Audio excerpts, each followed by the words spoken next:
إن الحمد لله نحمده ونستعينه ونستغفره ونؤمن به ونتوكل عليه ونعوذ بالله من شرور أنفسنا ومن سيئات أعمالنا من يهدي الله فلا مضل له ومن يضلله فلا هادي له فلن تجد له وليا مرشدا ونشهد أن لا إله إلا الله وحده لا شريك له ونشهد أن محمدا عبد الله ورسوله أرسله بالحق بشيرا ونذيرا وداعيا إلى الله بإذنه وسراجا منيرا فقد قال الله تعالى في كلامه المجيد والفرقانه الحميد أعوذ بالله من الشيطان الرجيم بسم الله الرحمن الرحيم إن عدة الشهور عند الله 12 شهرا في كتاب الله يوم خلق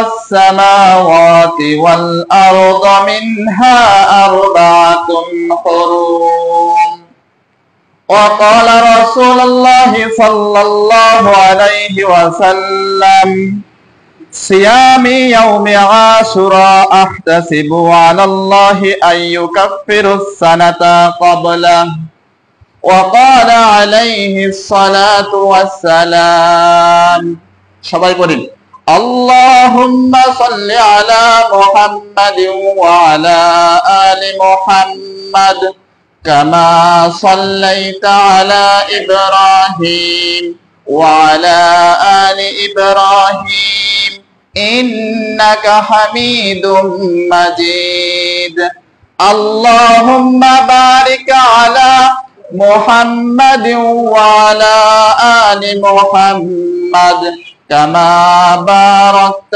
على إبراهيم وعلى آل إبراهيم إنك حميد مجيد আলহামদুলিল্লাহ লাখো কোটি শুকরিয়া মহান সেই রবের জন্য যিনি আজ আমাদেরকে পবিত্র মুহররম মাসের প্রথম জুমায় উপস্থিত হওয়ার জন্য তৌফিক দান করেছেন। এই জন্য আমরা সকলে হৃদয়ের অন্তঃস্থল থেকে দেহের সবটুকু শক্তি উজাড় করে দিয়ে, দেহের সবটুকু ভালোবাসা উজাড় করে দিয়ে, দেহের সবটুকু শক্তি কণ্ঠের মাঝ বরাবর এনে আমরা সকলে সেই রবের জন্য শুকরিয়া আদায় করে সকলে বলি আলহামদুলিল্লাহ।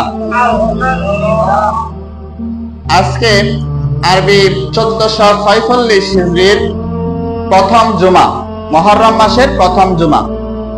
ইংরেজিতে বছরের প্রথম শুরু হয় জানুয়ারি মাস দিয়ে, বাংলাতে শুরু হয় বৈশাখ মাস দিয়ে। আরবি হিজরি সনের প্রথম মাসের নাম হচ্ছে মুহররম। এই মুহররম মাসের প্রথম জুমায় আজকে আমরা যারা উপস্থিত হতে পেরেছি, এই জন্য আমরা আবারও একবার শুকরিয়া আদায় করিনি, সকলে বলি আলহামদুলিল্লাহ। এই মুহররম মাসটা আল্লাহ তাআলার কাছে অতি পছন্দনীয় একটা মাস, একটা সম্মানিত একটা মাস। আল্লাহ তাআলা এই পৃথিবীর সৃষ্টি থেকে এই 12 মাসের নাম আল্লাহ তাআলার নিকট লিখিত হয়ে গিয়েছিল। আমি যে খুতবার শুরুতে আয়াতখানা তেলাওয়াত করেছি, এই আয়াতটা সূরাতুত আত-তাওবা এর 36 নম্বর আয়াত। আল্লাহ তাআলা এই আয়াতে বলতেছেন ইন্না ইদ্দাতাশ শুহুরি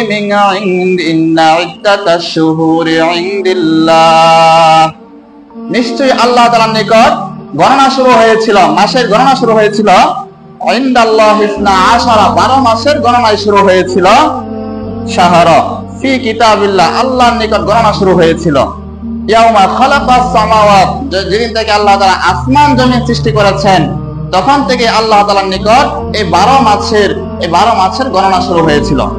তার মাঝে এই 12 মাসের মাঝে আল্লাহ তাআলার নিকট 4টা মাস হচ্ছে সম্মানিত মাস। আল্লাহ তাআলা বলছেন মিনহা আরবাআতুন হুরুম, তাহার মাঝে 4টা মাস হচ্ছে সম্মানিত। কুরআনে কিন্তু এই 4টা মাসের ব্যাপারে কোনো সুনির্দিষ্টভাবে মাসের ব্যাপারে উল্লেখ করা হয়নি। আল্লাহ তাআলা শুধুমাত্র বলেছেন যে 12 মাসের মধ্যে 4টা মাস হচ্ছে সম্মানিত। এই 4টা মাস কোনগুলা? রাসূলুল্লাহ সাল্লাল্লাহু আলাইহি ওয়াসাল্লাম তার হাদিসের মাধ্যমে বর্ণনা করতেছেন যে এই 4টা মাস হচ্ছে জিলকদ, জিলহজ, রজব, শাবান, মুহররম।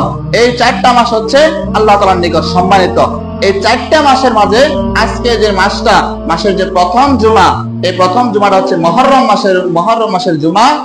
এই আল্লাহ তাআলার নিকট যে 4টা মাস সম্মানিত তার মধ্যে একটা মাস হচ্ছে এই মুহররম মাস। এই মুহররম মাস অতি গুরুত্বপূর্ণ, কারণ এই মাসে হচ্ছে আমাদের বিজয়ের মাস। এই মুহররম মাসটা অতি তাৎপর্যপূর্ণ, কারণ এই মাসে 10 তারিখে আল্লাহ তাআলা মুসা আলাইহিস সালামকে ফিরআউন সম্প্রদায় থেকে আল্লাহ তাআলা মুক্তি দিয়েছিলেন।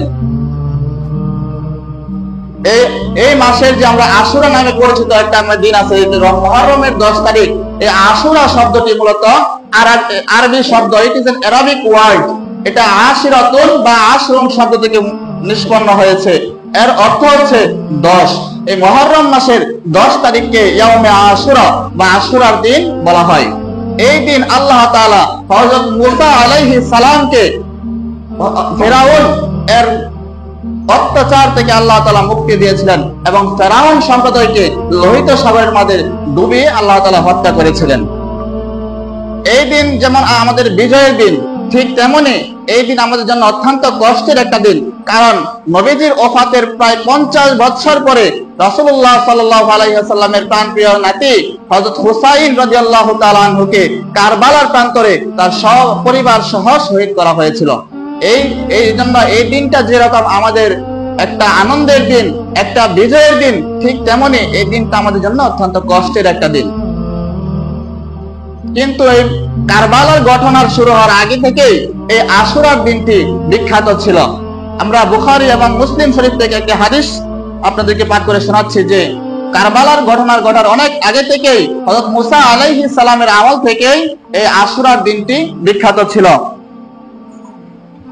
রাসূলুল্লাহ সাল্লাল্লাহু আলাইহি ওয়াসাল্লাম যখন মদিনায় গেলেন তখন তিনি দেখলেন যে ইহুদিরা সেখানে রোজা রাখছে, এই মুহররমের 10 তারিখে রোজা রাখছে।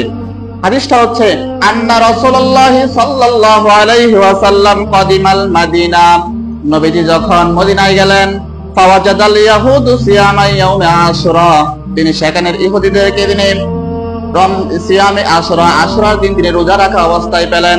তখন তিনি তাদেরকে জিজ্ঞেস করলেন ফাকালা লাহুম রাসূলুল্লাহ সাল্লাল্লাহু আলাইহি ওয়াসাল্লাম মা হাযাল ইয়াউমুল্লাযী তাসুমুনাহু, এই দিন তোমরা কিসের দিন, এই দিনে তোমরা কিসের জন্য রোজা রাখো? ফাকালু, ইহুদিরা বলল ইয়াউমুন আযীম, এই দিনটা হচ্ছে সম্মানিত দিন। আনজাল্লাহু ফীহি মূসা ওয়া কওমাহু, আল্লাহ তাআলা এই দিন মূসা এবং তার সম্প্রদায়কে মুক্তি দিয়েছিলেন। আল্লাহ তাআলা এই দিন মূসা এবং তার গোষ্ঠীকে, মূসা এবং তার উম্মতদেরকে মুক্তি দিয়েছিলেন। ওয়া গাররাকা ফিরআউনা ওয়া কওমাহু, ফিরআউন এবং তার সম্প্রদায়কে আল্লাহ তাআলা পানিতে লোহিত সাগরে নিমজ্জিত করেছিলেন। লোহিত সাগরে ফিরআউন এবং তার সম্প্রদায়কে হত্যা করেছিলেন। এই জন্য এটা একটা গুরুত্বপূর্ণ দিন। ফাসামাহু মূসা শুকরান, মূসা আলাইহিস সালাম শুকরিয়া আদায় করার জন্য, এই বিজয়ের শুকরিয়া আদায় করার জন্য তিনি রোজা রেখেছিলেন। এজন্য আমরাও ফানাহনু নাসুমুহু, এজন্য আমরাও রোজা রাখি।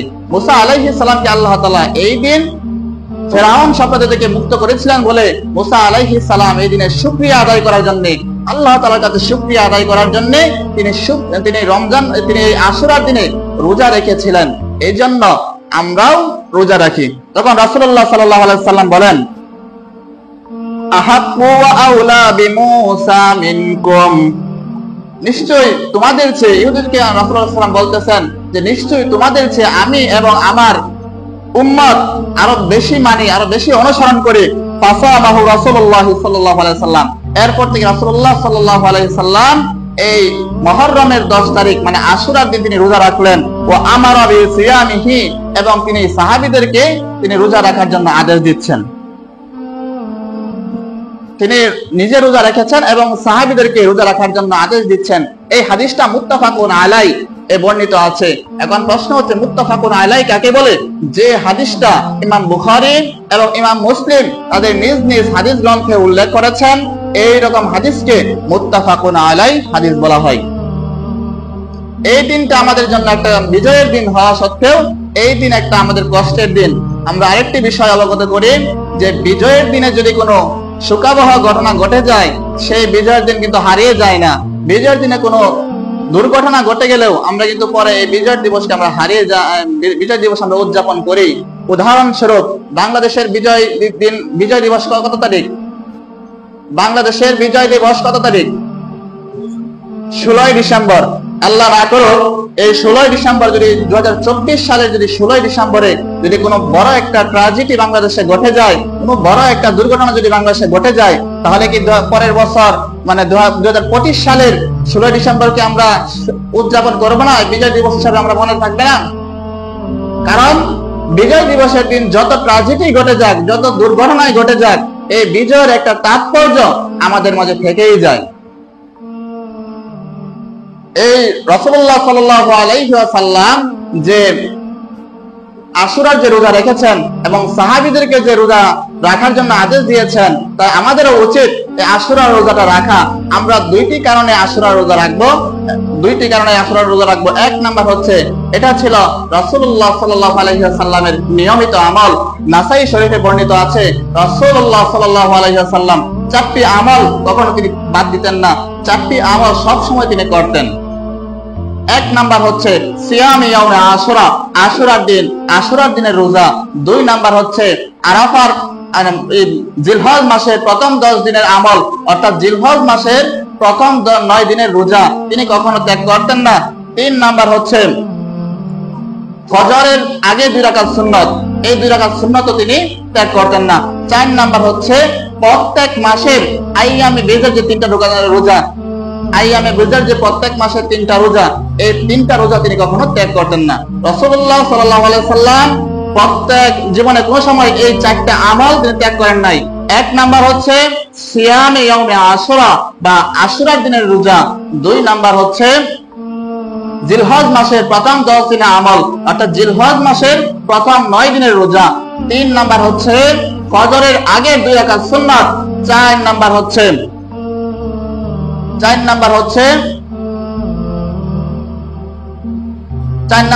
আইয়ামে বিজের, প্রত্যেক মাসের যে আইয়ামে বিজের 13, 14, 15 এই 3টা রোজা তিনি কখনো ত্যাগ করতেন না। এর মাঝে একটা হচ্ছে সিয়ামে আশুরা বা আশুরার রোজা।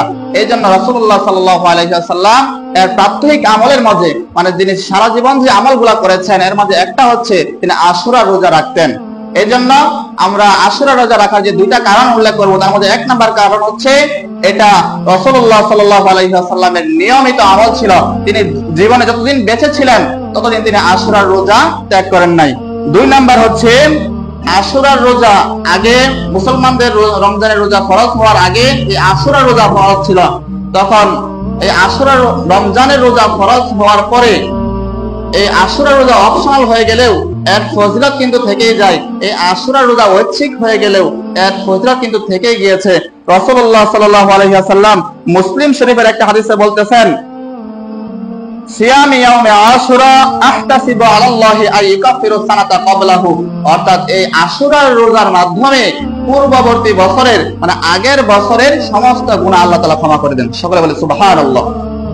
তাই এই আশুরার রোজার একটা ফজিলত হচ্ছে যে এই রোজার মাধ্যমে আল্লাহ তাআলা পূর্ববর্তী বছরের মানে আগের বছরের সমস্ত সগীরা গুনাহ আল্লাহ তাআলা মাফ করে দেন। সুবহানাল্লাহি ওয়া বিহামদি। তাই আমরা যে আশুরা রোজা রাখবো, এই রোজা রাখার 2টা কারণ হচ্ছে, 1 নাম্বার কারণ কি বললাম? এটা রাসূলুল্লাহ সাল্লাল্লাহু আলাইহি ওয়াসাল্লামের প্রাত্যহিক আমল ছিল। মানে রাসূলুল্লাহ সাল্লাল্লাহু আলাইহি ওয়াসাল্লাম প্রতি বছরে মানে জীবনে যতদিন তিনি জীবিত ছিলেন ততদিন তিনি এই আশুরার রোজা রেখেছেন। 2 নাম্বার, এই রোজার মাধ্যমে পূর্ববর্তী সকল গুনাহ, 1 বছরের সকল সগীরা গুনাহ আল্লাহ তাআলা মাফ করে দেন। এই 2টা কারণে আমরা আশুরার রোজা রাখবো। এখন আশুরার রোজা রাখার 3টা পর্যায় রয়েছে। আশুরার রোজা রাখার কয়টা পর্যায় রয়েছে? 3টা। সকলে একটু কথা বলবেন প্লিজ। আশুরার রোজা রাখার কয়টা পর্যায় রয়েছে? 3টা। 1 নাম্বার হচ্ছে শুধু মুহররম মাসের 10 তারিখে রোজা রাখা। এটা অনুত্তম এবং অনুচিত। কারণ রাসূলুল্লাহ সাল্লাল্লাহু আলাইহি ওয়াসাল্লাম যখন সাহাবীদেরকে তিনি আদেশ দিলেন যে তোমরা রোজা রাখো, তোমরা মুহররম মাসের 10 তারিখে রোজা রাখো, তখন সাহাবারা বলল قال حين صام رسول الله صلى الله عليه وسلم يوم عاشوراء وامر بالصيام قالوا يا رسول الله انه يوم يعظم اليهود والنصارى নিশ্চয়ই এই দিন ইহুদি এবং নাসারারাও সম্মান প্রদর্শনের জন্য রোজা রাখে। এখন যদি আমরা শুধু 10 তারিখে রোজা রাখি তাহলে এটা কি তাদের সাথে মিলে গেল না? এটা কি তাদের সাথে সাদৃশ্য হয়ে গেল না? তখন রাসূলুল্লাহ সাল্লাল্লাহু আলাইহি ওয়াসাল্লাম বললেন, আমি যদি বেঁচে থাকি আগামী বছর থেকে 9 তারিখে রোজা রাখবো, 10 তারিখে রোজা রাখবো। এই জন্য রাসূল কিন্তু বর্ণনাকারী সাহাবী হযরত আব্দুল্লাহ ইবনে আব্বাস রাদিয়াল্লাহু তাআলা বলেন যে পরের বছর আর আসে নাই, মানে রাসূলুল্লাহ সাল্লাল্লাহু আলাইহি ওয়াসাল্লাম পরের বছর আর জীবিত ছিলেন না। যদি জীবিত থাকতেন তাহলে রাসূলুল্লাহ সাল্লাল্লাহু আলাইহি ওয়াসাল্লাম 10 তারিখের সাথে 9 তারিখেও রোজা রাখতেন। এজন্য প্রথম পর্যায়ে আশুরার রোজা রাখার প্রথম পর্যায় হচ্ছে, প্রথম স্তর হচ্ছে 10 তারিখে রোজা রাখা। এটা অনুচিত, অনুত্তম। 2 নাম্বার পর্যায়ে হচ্ছে 10 তারিখের সাথে 9 তারিখেও রোজা রাখা। 3 নাম্বার পর্যায় হচ্ছে 10 তারিখের সাথে 11 তারিখ। এটা এই হাদিসটা মুসনাদে আহমদে বর্ণিত আছে, কিন্তু হাদিসটার ব্যাপারে মুহাদ্দিসিনে কেরাম বলেছেন এটা জয়ীফ, অনেকে বলেছেন সহিহ, আবার অনেকে বলেছেন জয়ীফ। হাদিসটা মুসনাদে আহমদে বর্ণিত আছে যে রাসূলুল্লাহ সাল্লাল্লাহু আলাইহি ওয়াসাল্লাম বলেছেন, সুমু ইয়াউমা আশুরা, তোমরা আশুরার দিন রোজা রাখো, ওয়া খালিফু ফীহিল ইয়াহুদ, এবং ইহুদিদের সাথে তোমরা বিরোধিতা করো, মানে ইহুদিদের সাথে তোমরা মিলে রোজা রেখো না। সুমু ক্বাবলাহু, তোমরা হয় এর আগের দিন রোজা রাখো, না হইলে আও ইয়াউমা বাদুহু আও সুমু ইয়াউমা বাদুহু, অথবা এর পরের দিন রোজা রাখো। অর্থাৎ তোমরা হয় এর আগের একদিন রোজা রাখো, না হলে এর পরের একদিন, মানে 11 তারিখ রোজা রাখো। কিন্তু এই হাদিসটা যেহেতু অনেক মুহাদ্দিসিনে কেরাম বলেছেন এটা হাদিসটা জয়ীফ বা দুর্বল, তাই আমরা সহিহ যে হাদিসটা আছে মুসলিম শরীফের যে হাদিসটা আমি বললাম যে রাসূলুল্লাহ সাল্লাল্লাহু আলাইহি ওয়াসাল্লাম জীবিত থাকলে আগামী বছর, মানে জীবিত থাকলে পরের বছর তিনি 9 তারিখ সহ রোজা রাখতেন, মানে 9 এবং 10 এই 2টা রোজা তিনি রাখতেন। এই জন্য আমরা যারা রোজা রাখবো এই মুহররম মাসের 9 এবং 10 তারিখে রোজা রাখার চেষ্টা করব ইনশাআল্লাহ। এই মুহররম মাসের 9 এবং 10 তারিখ পড়তেছে মঙ্গল এবং বুধবার, মঙ্গলবার এবং বুধবার। যারা আমরা 2টা রোজা রাখবো, একটা রোজা রাখা অনুত্তম এবং অনুচিত। আমরা যারা রোজা রাখার চেষ্টা করব তারা 2টা রোজা রাখবো, একটা হচ্ছে মঙ্গলবার এবং বুধবার। যারা মঙ্গলবারে রোজা রাখবো তারা সোমবার দিন দিবাগত রাত্রে সেহরি খেতে হবে। এই আশুরা রোজা কিন্তু একটা অতি গুরুত্বপূর্ণ রোজা, এই জন্য আমরা চেষ্টা করব যাতে সকলেই আমরা যাতে এই রোজাটা রাখতে পারি। আল্লাহ তাআলা যাতে আমাদেরকে সকলকে তৌফিক দান করেন, সকলে বলি আমিন। এই আশুরা দিবসের, এই আশুরার দিনের আমরা কিছু শিক্ষা খুঁজে বার করি। এই হযরত মুসা আলাইহিস সালাম থেকে যে আশুরার দিনটি এসেছিল, এখান থেকে আমরা কিছু শিক্ষা খুঁজে বের করি। এখান থেকে আমরা 5টা শিক্ষা ইনশাআল্লাহ খুঁজে বের করব। 5টা শিক্ষা আমি বলার চেষ্টা করব। 1 নাম্বার শিক্ষা হচ্ছে বিজয় বা সফলতা পাওয়ার পরে শুকরিয়া আদায় করতে হবে একমাত্র আল্লাহ তাআলার। বিজয় বা সফলতা অর্জনের পরে আমরা আল্লাহর কাছে শুকরিয়া আদায় করব, এটা হচ্ছে আশুরার 1 নাম্বার শিক্ষা। কারণ মুসা আলাইহিস সালাম যখন ফেরাউন সম্প্রদায় থেকে মুক্তি লাভ করেছিলেন, আল্লাহ তাআলা যখন ফেরাউন সম্প্রদায় থেকে মুসা আলাইহিস সালামকে মুক্তি দান করেছিলেন, তখন কিন্তু মুসা আলাইহিস সালাম আল্লাহ তাআলার শুকরিয়া আদায় করার জন্য তিনি রোজা রেখেছিলেন। এজন্য আমরা কোন বিজয় বা সফলতা অর্জনের পরে আল্লাহ তাআলার শুকরিয়া আদায় করব। কিন্তু বর্তমানে আমরা কোনো বিজয় বা সফলতা অর্জন করলে আমরা কোনো আল্লাহর শুকরিয়া আদায় করি না, আমরা ডাইরেক্ট লাফালাফি ফালাফালি শুরু করে দেই, গান বাজনা শুরু করে দেই, যেটা অনুত্তম, যেটা উচিত নয়। বিজয় বা সফলতা একমাত্র আল্লাহর পক্ষ থেকে আসে।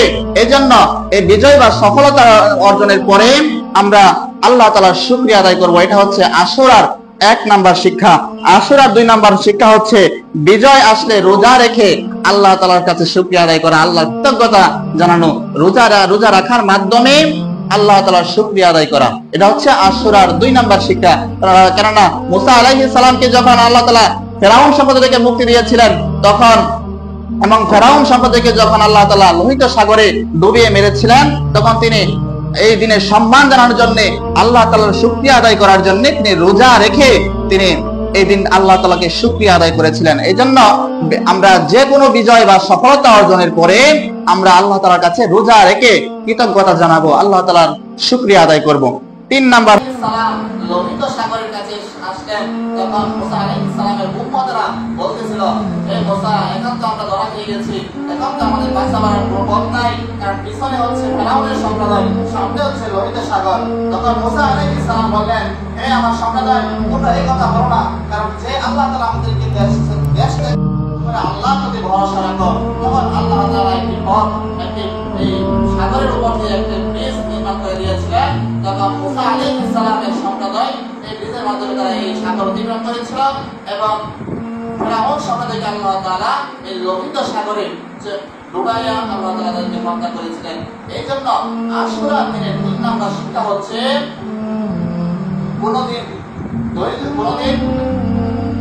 ইমানি পরীক্ষায় হতাশ হওয়া যাবে না। যত কষ্ট, যত অত্যাচারে সহ্য করতে হয়, আমরা ইমানি পরীক্ষাতে হতাশ না হই। রাসূলুল্লাহ সাল্লাল্লাহু আলাইহি ওয়াসাল্লাম বলেছেন, ফায়াবতালুর রাজুলু আলা হাসাবি দীনি, যার দ্বীনদারিতা যত বেশি তার উপর আল্লাহ তাআলা দেখেন আল্লাহ তাআলা সবচেয়ে বেশি পরীক্ষা করেছিলেন তার নবী এবং রাসূলদের, এবং যার দ্বীনদারিতা বেশি আল্লাহ তাআলা তাদেরকে বেশি পরীক্ষা করে থাকেন। এই জন্য আল্লাহ তাআলা যদি আমাদের কোনো পরীক্ষা করেন, কোনো বালা মুসিবতে যদি আমাদেরকে ফালান, আমরা যাতে ধৈর্য হারা যাতে না হয়ে যাই, আমরা যাতে সকলে ধৈর্য ধারণ করতে পারি। এই জন্য আশুরার দিনের 3 নাম্বার শিক্ষা হচ্ছে ঈমানি পরীক্ষায় হতাশ হওয়া যাবে না। আশুরার দিনের 4 নাম্বার শিক্ষা হচ্ছে জালেমের জুলুমকে ভয় করা যাবে না। জালেমের জুলুম একদিন অবসান হবেই। যেমনই ভাবে ফেরাউন সম্প্রদায়কে আল্লাহ তাআলা মেরেছিলেন, ডুবিয়ে মেরেছিলেন, তেমনি এই পৃথিবীতে যত জালেম আছে, এই জালেম চিরদিন থাকবে না। এই জালেমকে আল্লাহ তাআলা হত্যা করবে না, এই জালেমকে আল্লাহ তাআলা শেষ করবে না, ধ্বংস করবে না। এই জন্য জালেমের জুলুমকে ভয় করা যাবে না। এই ফেরাউন এই পৃথিবীতে ছিল সবচেয়ে নিকৃষ্ট এবং সবচেয়ে কুখ্যাত একজন শাসক। আল্লাহ তাআলা যদি এত বড় শাসককে যদি লোহিত সাগরের পানির মাঝে আল্লাহ তাআলা ডুবিয়ে মারতে পারেন, তাহলে এই বর্তমানে যে যত জালেম আছে আল্লাহ তাআলা তাদেরকেও সেইভাবে শেষ করতে পারেন। এই আশুরার দিনের 5 নাম্বার শিক্ষা হচ্ছে আশুরার দিনে রোজা রাখার ক্ষেত্রে ইহুদিদের বৈপরীত্য করা, মানে ইহুদিদের বিপরীতে রোজা রাখা, হয় 9-10 না হয় 10-11, কিন্তু 9-10 রোজা রাখা উত্তম। এই ছিল আশুরার দিনের যে ফজিলত এবং শিক্ষা। এই আশুরার দিনে যে মুসা আলাইহিস সালামকে আল্লাহ তাআলা মুক্তি দিয়েছিলেন, এবং মুসা আলাইহিস সালাম আল্লাহ তাআলার শুকরিয়া আদায় করার জন্য রোজা রেখেছিলেন। এবং এই আশুরার দিন থেকে আমরা 5টা শিক্ষা জেনেছি। এই আশুরার দিনটি যেরকম আমাদের কাছে বিজয়ের দিন, ঠিক সেরকম আমাদের কাছে কষ্টেরও দিন। কারণ এই দিন রাসূলুল্লাহ সাল্লাল্লাহু আলাইহি ওয়াসাল্লাম এর প্রাণপ্রিয় নাতি হুসাইন রাদিয়াল্লাহু তাআলা আনহুকে ইরাকের কারবালা নামক স্থানে তিনি নবীদের কিছু দুর্ভাগা উম্মতের হাতে তিনি নির্মমভাবে শহীদ হয়েছিলেন। এখন আমরা জানবো যে কারবালার ইতিহাস। দুঃখজনক হলেও সত্যি যে এই কারবালার ইতিহাসকে নিয়ে বিভিন্ন লেখক, বিভিন্ন কবি সাহিত্যিকরা তারা বানিয়ে বিভিন্ন উপন্যাস লিখেছে। যেমন একটা মীর মুশাররফ হোসেনের একটা রচিত একটা উপন্যাস আছে যে বিষাদ সিন্ধু। এটার মাঝে কারবালার একটা কাহিনী আছে। এই কাহিনীটা সম্পূর্ণ বানোয়াট এবং মিথ্যা। ইন্টারমিডিয়েটের বইয়ে বর্তমানে আছে কারবালার প্রান্তর একটা কাহিনী, যা সম্পূর্ণ বানোয়াট এবং মিথ্যা। তারা ইসলামকে বিপদে নিয়ে যাওয়ার জন্য তারা এরকম বানোয়াট এবং সম্পূর্ণ মিথ্যা রচনা তারা রচনা করেছেন। এখন আমরা ইসলামের সঠিক ইতিহাস থেকে কারবালার বিষয়, কারবালার কাহিনী জানার চেষ্টা করব ইনশাআল্লাহ। কারবালার কাহিনী ঘটার আগে পূর্ববর্তী কিছু প্রেক্ষাপট জেনে নিলে কারবালার কাহিনীটা জানতে বুঝতে সুবিধা হবে। রাসূলুল্লাহ সাল্লাল্লাহু আলাইহি ওয়াসাল্লাম যখন এই পৃথিবীতে আসলেন, তখন কোনো এরকম রাষ্ট্র ব্যবস্থা ছিল না, এরকম কোন রাষ্ট্রের আইন ছিল না। তখন রাষ্ট্র পরিচালিত হতো কবিলা বা গোত্রতান্ত্রিক কবিলা বা গোত্রতান্ত্রিক মানে গোত্রের প্রধান যা বলতো ওই গোত্রের সকল সদস্যদের তাই মেনে চলতে হতো। গোত্রের কোন সদস্যের অন্য কোনো কথা বলার কোনো এখতিয়ার ছিল না, কোনো স্বাধীনতা ছিল না। রাসূলুল্লাহ সাল্লাল্লাহু আলাইহি ওয়াসাল্লাম এই পৃথিবীতে সর্বপ্রথম একটি জনপরামর্শ ভিত্তিক গণতান্ত্রিক একটি রাষ্ট্রীয় ব্যবস্থা তিনি প্রণয়ন করেন, যেই রাষ্ট্র ব্যবস্থায় জনগণ তার প্রতিনিধি নির্বাচন করবে, জনগণ রাষ্ট্রপ্রধান নির্বাচন করবে এবং ইচ্ছা করলেই জনগণ ওই রাষ্ট্রপ্রধানকে ক্ষমতার আসন থেকে নামাতে পারবে। এটা ছিল আসল গণতন্ত্র। কিন্তু বাংলাদেশে বা এবং বিভিন্ন দেশে বর্তমান যে গণতন্ত্র বলে চিল্লানো হয়, যেই গণতন্ত্র মানুষ তার মতামত প্রকাশ করতে পারে না, মানুষ তার ইচ্ছা প্রকাশ করতে পারে না, ইচ্ছা প্রকাশ করলেই সেই মানুষের বিরুদ্ধে বিভিন্ন আইনানুগ ব্যবস্থা নেওয়া হয়।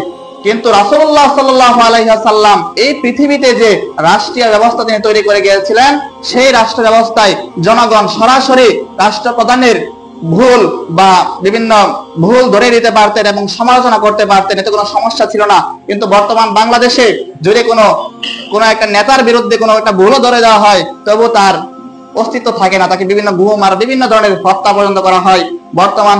বর্তমান সময়ে গতকালকে দেখলাম যে সরকারি চাকরির যে কোটার একটা বিষয় আছে, এই কোটার বিপক্ষে কুমিল্লা বিশ্ববিদ্যালয়ের শিক্ষার্থীরা তারা আন্দোলন করছে যাতে মুক্তিযুদ্ধের যে একটা কোঠা আছে যাতে এই কোটাটা নিধন করে দেওয়া হয়। সেখানে পুলিশরা তাদেরকে গুলি চালিয়েছে, 10-12 জন ডাইরেক্ট আহত হয়েছে এবং একজন জায়গায় নিহত হয়েছে। এই হচ্ছে আমাদের বাংলাদেশের গণতন্ত্র। কিন্তু রাসূলুল্লাহ সাল্লাল্লাহু আলাইহি ওয়াসাল্লাম এরকম গণতন্ত্র তিনি প্রতিষ্ঠা করে যান নাই। তিনি এমন গণতন্ত্র প্রতিষ্ঠা করে গিয়েছিলেন যেখানে জনগণ সরাসরি নেতার ভুল ধরে দিতে পারত, নেতার সমালোচনা করতে পারত। রাসূলুল্লাহ সাল্লাল্লাহু আলাইহি ওয়াসাল্লামের ওফাতের পরে 3 দিন রাসূলুল্লাহ সাল্লাল্লাহু আলাইহি ওয়াসাল্লামের ওফাতের পরে কোনো সাহাবীকে তিনি মনোনয়ন দিয়ে যান নাই। তিনি রাসূলুল্লাহ সাল্লাল্লাহু আলাইহি ওয়াসাল্লাম যদি কোনো সাহাবীকে মনোনয়ন দিয়ে যেতেন, তাহলে কি কেউ অমত করতো? কেউ কি অমত করতো না। কারণ রাসূলুল্লাহ সাল্লাল্লাহু আলাইহি ওয়াসাল্লাম যদি কাউকে মনোনয়ন দিয়ে যেতেন, তাহলে তাকেই তারা খেলাফতের প্রধান হিসেবে মেনে নিত। কিন্তু রাসূলুল্লাহ সাল্লাল্লাহু আলাইহি ওয়াসাল্লাম কাউকে মনোনয়ন দিয়ে যান নাই।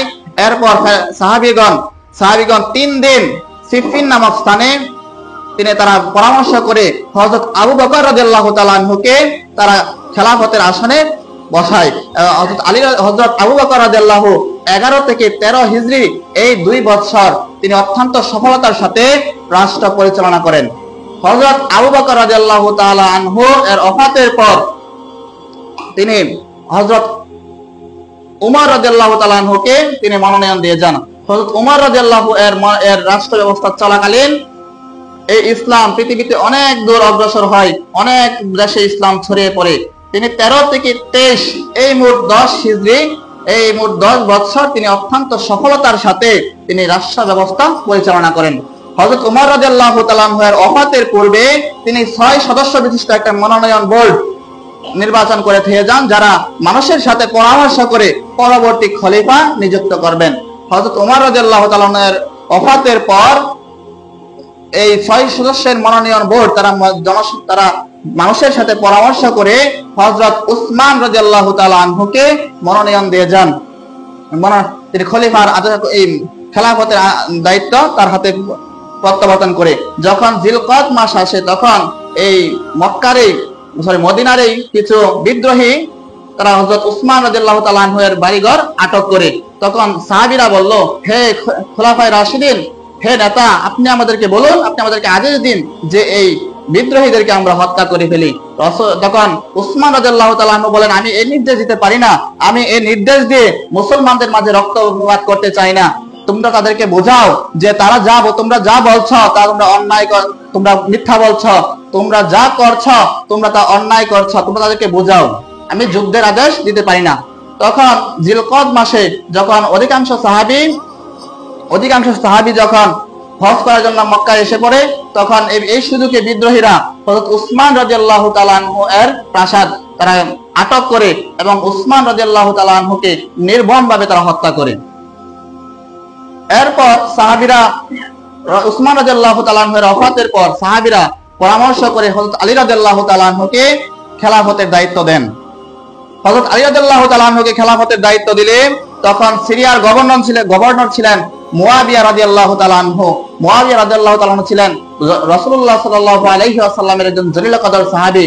তিনি হযরত আলী রাদিয়াল্লাহু তাআলা আনহুর হাতে বায়াত গ্রহণ করলেন না। তিনি বললেন, যতক্ষণ পর্যন্ত উসমান হত্যার বিচার না করা হবে ততক্ষণ পর্যন্ত আমি আলীর হাতে বায়াত গ্রহণ করব না।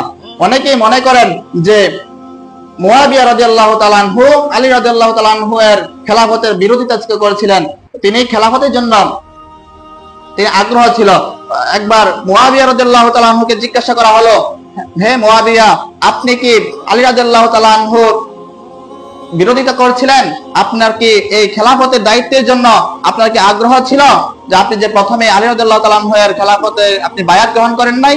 তখন মুয়াবিয়া রাদিয়াল্লাহু তাআলা আনহু বলেছিলেন, আল্লাহর কসম, খেলাফতের প্রতি আমার কোনো ইচ্ছা ছিল না, আমি শুধু চেয়েছিলাম উসমান হত্যার বিচার করতে। তখন আলী রাদিয়াল্লাহু তাআলা আনহু বললেন, দেখেন, বর্তমান এই মদিনাতে বিশৃঙ্খলা বিরাজমান। যারা উসমানকে হত্যা করেছে তারাই বর্তমানে এই সমাজে এই আমাদের রাষ্ট্রের বিভিন্ন পদে আসীন আছে। তাই আমাদের প্রথমে উচিত হবে যে এবং এই মুসলমানদের মাঝে শান্তি শৃঙ্খলা ফিরিয়ে আনা। এরপর আমরা আস্তে আস্তে উসমান রাদিয়াল্লাহু তাআলা আনহু এর হত্যার বিচার করব। কিন্তু মুয়াবিয়া রাদিয়াল্লাহু তাআলা আনহু এই প্রস্তাব মানলেন না। এরপর তাদের মাঝে মতবিরোধ সৃষ্টি হলো। এই মতবিরোধ এক সময় যুদ্ধে পরিণত হলো। সিফফিন নামক প্রান্তরে হযরত মুয়াবিয়া রাদিয়াল্লাহু তাআলা আনহু এর বাহিনী এবং আলী রাদিয়াল্লাহু তাআলা আনহু এর বাহিনীর মধ্যে যুদ্ধ হয়, যেটাকে ইসলামের ইতিহাসে সিফফিনের যুদ্ধ বলা হয়। এই যুদ্ধে অনেক মুসলমান শহীদ হয় এবং এরপরে সন্ধি চুক্তির মাধ্যমে এই যুদ্ধের অবসান হয় এবং আলী রাদিয়াল্লাহু তাআলা আনহু তিনি খেলাফতে প্রতিষ্ঠিত হন। আলী রাদিয়াল্লাহু তাআলা আনহু এর মৃত্যুর পর তার খেলাফতের দায়িত্ব দিয়ে যান তার পুত্র হাসান রাদিয়াল্লাহু তাআলা আনহুর কাছে। হাসান রাদিয়াল্লাহু তাআলা আনহু তখন দেখলেন মুসলমানদের মাঝে দুইটা গ্রুপ সৃষ্টি হয়েছে, একটা যুদ্ধের আশঙ্কা। তখন তিনি নিজ ইচ্ছায় তিনি খেলাফতের দায়িত্ব হযরত মুয়াবিয়া রাদিয়াল্লাহু তাআলা আনহুকে দিয়ে দেন। যেহেতু সময় কম, আমি সংক্ষেপে বলার চেষ্টা করতেছি। মুয়াবিয়া রাদিয়াল্লাহু তাআলা আনহুকে দেওয়ার পরে তিনি সফলতার সাথে অত্যন্ত 20 বছর রাষ্ট্র পরিচালনা করেন। মুয়াবিয়া রাদিয়াল্লাহু তাআলা আনহুর মৃত্যুর আগে তিনি তার পুত্র ইয়াজিদের কাছে খেলাফতের দায়িত্ব দিয়ে যান। এই ইয়াজিদের হাতে তখন বায়াত গ্রহণ করেননি হযরত হুসাইন রাদিয়াল্লাহু তাআলা আনহু, বায়াত গ্রহণ করেননি। এছাড়াও কিছু মদিনার যে সাহাবীগণ ছিলেন, কিছু বিজ্ঞ সাহাবী হযরত আব্দুল্লাহ ইবনে আব্বাস, আব্দুল্লাহ ইবনে জুবাইর, আব্দুল্লাহ ইবনে ওমর, তারাও ইয়াজিদের হাতে বায়াত গ্রহণ করেন নাই। এবং যে ইরাকের যে কুফা অঞ্চল আছে, এই কুফা অঞ্চলের অধিবাসীরাও ইয়াজিদের হাতে বায়াত গ্রহণ করেন নাই। যখন কুফা অঞ্চলবাসীরা যখন শুনলো যে হুসাইন রাদিয়াল্লাহু তাআলা আনহু ইয়াজিদের হাতে বায়াত গ্রহণ করেন নাই, তখন হুসাইন রাদিয়াল্লাহু তাআলা চিঠি লিখতে শুরু করলো। একটা দুইটা না, প্রায় 500 চিঠি লিখলো। তখন এই ঘটনা পর্যবেক্ষণ করার জন্য হযরত হুসাইন রাদিয়াল্লাহু তাআলা আনহু তার চাচাতো ভাই মুসলিম বিন আকিলকে কুফায় প্রেরণ করেন, যাতে তুমি দেখে আসো যে কুফাবাসীরা কি সত্যি কি আমাকে তারা চাচ্ছে কিনা, তারা কি আমাকে সত্যি খেলাফতের হিসাবে মেনে নেবে কিনা। তখন মুসলিম বিন আকিল হানি বিন উরওয়ার ঘরে থেকে তিনি দেখলেন যে না, কুফাবাসীরা সত্যি হযরত আলী রাদিয়াল্লাহু তাআলা হযরত হুসাইন রাদিয়াল্লাহু তাআলা আনহুর কাছে বায়াত গ্রহণ করতে চান। তখন এই মুসলিম বিন আকিল হযরত হুসাইন রাদিয়াল্লাহু তাআলা আনহুর কাছে তিনি চিঠি লিখলেন যে সত্যি এরা আপনার কাছে বায়াত গ্রহণ করতে চায়, আপনি তাড়াতাড়ি চলে আসুন।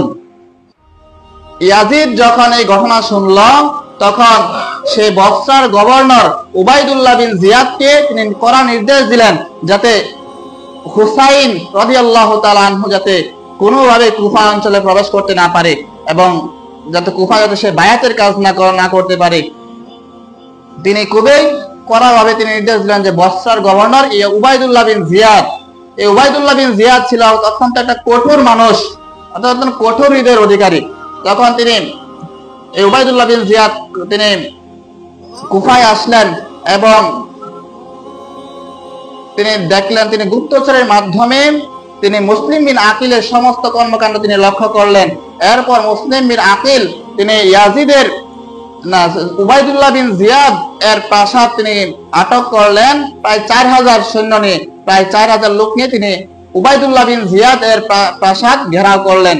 জোহরের সময় ঘেরাও করছে, তখন উবাইদুল্লাহ বিন জিয়াদ অত্যন্ত একজন বুদ্ধিমান লোক ছিলেন। তিনি একটা ভাষণ দিলেন যে, হে সৈন্য, হে মানুষগণ, তোমরা ইয়াজিদের সৈন্যকে ভয় করো, নিশ্চয়ই ইয়াজিদ সৈন্য পাঠিয়েছে, তোমরা সেই সৈন্যকে ভয় করো। এবং এই যে সৈন্য নিয়ে আসছিলেন তিনি সৈন্যদেরকে তিনি একটা অফার দিলেন, তোমরা যদি এই হুসাইনের পক্ষ থেকে আমাদের পক্ষে চলে আসো তাহলে তোমাদেরকে বিভিন্ন টাকা পয়সা এবং বিভিন্ন রাজনৈতিক বিভিন্ন আসন দেওয়া হবে। তখন এই মাগরিবের আজানের আগে সবাই চলে গেল, ৩,৯৯৭ জনে চলে গেল। এই মুসলিম বিন আকিলের সাথে ছিল শুধুমাত্র ৩ জন। না, এই মাগরিবের নামাজের পরে মুসলিম বিন আকিলের সাথে যে ৩ জন ছিল এই ৩ জনও চলে গেছে। তখন মুসলিম বিন আকিলকে তারা গ্রেফতার করলো এবং তাকে হত্যা করলো। কিন্তু এদিকে তো হুসাইন রাদিয়াল্লাহু তাআলা চলে আসতেছিলেন। যখন তিনি জানতে পারলেন যে কুফাবাসী